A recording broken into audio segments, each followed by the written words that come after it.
Good morning, I'm Reverend Jane Whittell, one of the clergy at St James and Emmanuel. And our reading this morning tells us that we are the salt of the earth. And for once, the Bible agrees with our normal colloquial use of that phrase. Because if we call someone the salt of the earth, we mean they're reliable, they're kind, they're helpful. Now, I am on slightly dodgy ground with salt, because it is so much seen as unhealthy, but I really like salt.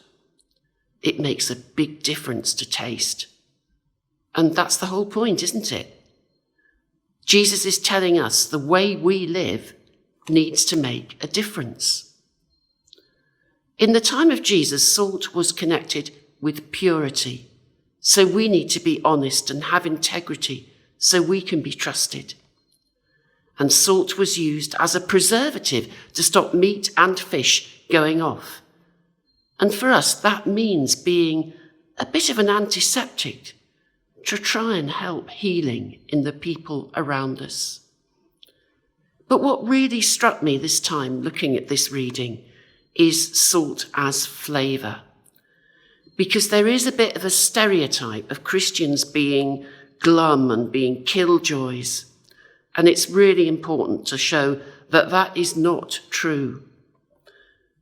That doesn't mean that we have to try to be happy when we're not and sing happy when we're actually feeling miserable.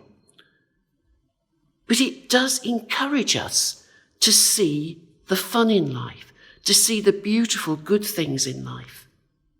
After all, God simply has to have a sense of humour.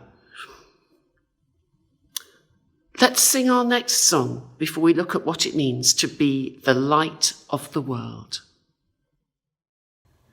Jesus tells us, you are the light of the world. That's so amazing that he has that confidence in us. He's reminding us it's ridiculous to cover up a lamp. Its purpose is to give light. And in the same way, there's no such thing as secret discipleship. Our faith, our response to God's love shown in Jesus, will make a difference to how we act and speak.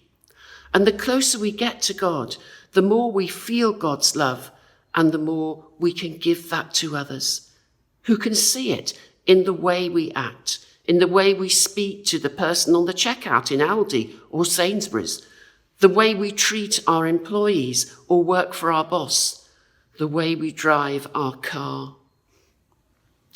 And light is a guide. Like a torch in the dark, we are witnesses to what Jesus has taught us, to love God and each other and ourselves. Not so much a mirror reflecting as a solar panel that absorbs the energy of the sun and then gives it out. We are to shine so that others see our good works. And the Greek word for good here, kalos, means attractive as well as good. And that means not being cold, judgmental, and repelling others. The last part of our reading could be problematic, and it does not advocate a legalistic approach, saying rules are important. Torah means teaching, not just law, and refers to the first 5 books of the Bible. Not just rules, but stories too, including those wonderful accounts of God and Abraham building a friendship. Jesus is showing the continuity between past and present. He's building on the relationship between God and people we read about in Genesis and Exodus. And he's warning that following him is challenging. It's not an easy alternative to keeping the rules. There's a limit to the demands of a set of rules. There's no limit to the possibilities of love. It's easier to keep rules than to love and forgive.